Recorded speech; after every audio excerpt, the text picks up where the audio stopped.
नमस्कार, आप देख रहे हैं न्यूज़ पेज 21। मैं हूं आपके साथ ललिता चक्रधारी और आज 12 जनवरी को पूरे देश में राष्ट्रीय युवा दिवस के रूप में मनाया जाता है। ये दिवस आप सभी को पता होगा कि स्वामी विवेकानंद की याद में ये राष्ट्रीय युवा दिवस मनाया जाता है, क्योंकि स्वामी विवेकानंद जी सभी युवा के प्रेरणा स्रोत बने हुए हैं और आज भी हर कोई उनकी जो प्रेरणा स्रोत जो बातें हैं उन्हें याद करके अपनी जो लक्ष्य है उसे हासिल करते हैं। और आज हम अभी मौजूद है बूढ़ा तालाब पर स्थित है और आपको ये पीछे प्रतिमा नज़र आ रही होगी बूढ़ा तालाब पर। ये जो प्रतिमा है ये रायपुर में बूढ़ा तालाब के पास स्थित है, जिसे 2005 में अटल बिहारी वाजपेयी ने इस प्रतिमा को अनावरण किया था। और हम आपको बता दें कि स्वामी विवेकानंद जी जो 1877 में रायपुर आए हुए थे और रायपुर में इसी बूढ़ा तालाब के पास जो देव भवन है वहाँ पे स्थित है। करीब वो 2 साल तक यहाँ पे रायपुर में स्थित है और यहाँ वो अपने पिता के साथ आए हुए थे। पिता के साथ आने के साथ उनके पूरी परिवार भी आए थे और 2 साल रायपुर में बिताए थे। रायपुर शहर के बीचों बीच स्थित बूढ़ा तालाब पर स्वामी विवेकानंद की ये जो प्रतिमा है वो बनाई गई है और आपको नज़र आ रहा होगा यहाँ पे ये बूढ़ा तालाब है, जहाँ पे ऐसा कहा जाता था कि बूढ़ा तालाब में जो स्वामी विवेकानंद जी है वो यही गोता लगाया करते थे। वही तालाब के बीच में ये प्रतिमा आपको हमने बताई वो 37 फीट बनी हुई है। और साथ ही साथ हम आपको बता दें ये जो तालाब है वो 600 वर्ष पहले कलचुरी वंश के राजाओं द्वारा खुदवाया गया था। इतिहासकारों के मुताबिक ये जो तालाब है वो 150 एकड़ में था, जो अब मात्र 60 एकड़ में ही सीमित हो गया है। आपको बता दें विवेकानंद आश्रम के बारे में ज़्यादातर लोग सेवाओं का लाभ लेने के लिए ही जानते हैं। उठो जागो और तब तक मत रुको जब तक कि लक्ष्य की प्राप्ति ना हो, यही विवेकानंद जी के प्रेरणा स्रोत विचार थे।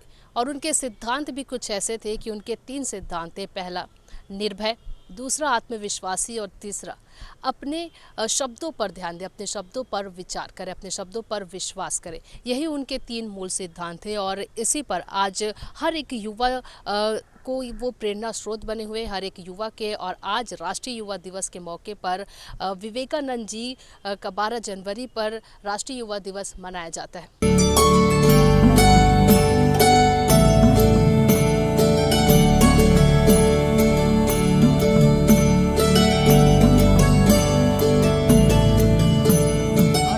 पहुंच चुके हैं जहां पर स्वामी विवेकानंद जी ने रायपुर में 3 साल यहां बिताए थे। ये इस भवन का नाम है देव भवन और यहां वो रहते थे। और हम आपको दिखा देंगे कि ये जगह जो है वो उनका शयन कक्ष था और इस रूम में वो रहते थे।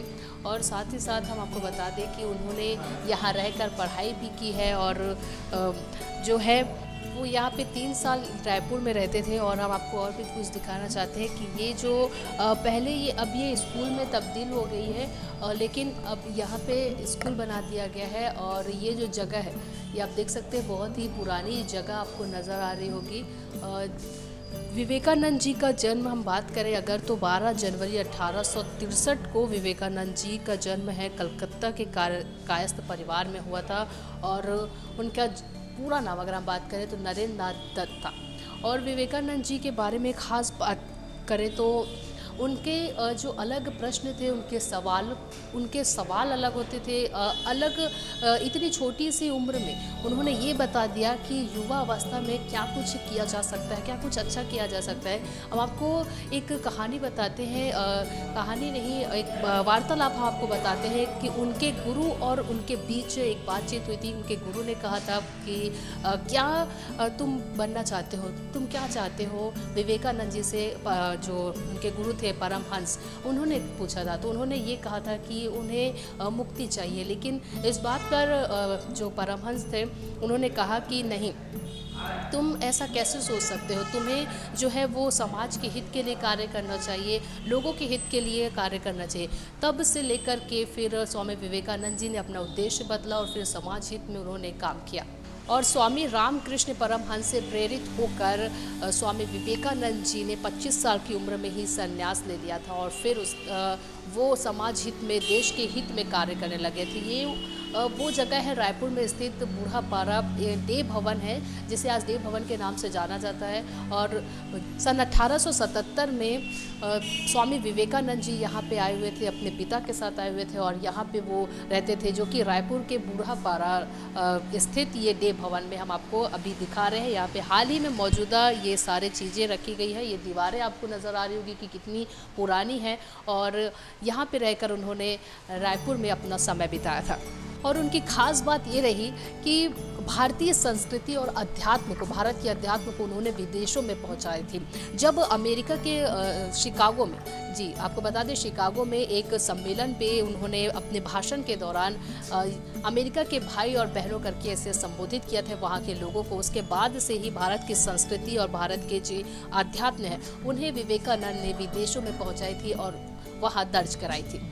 अपने युवा अवस्था में उन्होंने इतने सारे काम कर दिए कि ये साबित होता है कि युवा अवस्था में रह के इंसान बहुत कुछ कर सकता है। स्वामी विवेकानंद जी को शुगर भी थी और इस वजह से उन्होंने 39 साल की उम्र में ही अपना दम तोड़ दिया और इस दुनिया को अलविदा कह दिया। लेकिन आज भी उनके विचार और उनके प्रेरणा जो है वो आज भी लोगों के दिलों में जिंदा है और आज इसी वजह से लोग उन्हें याद करते हैं और आज राष्ट्रीय युवा दिवस भी मनाया जा रहा है।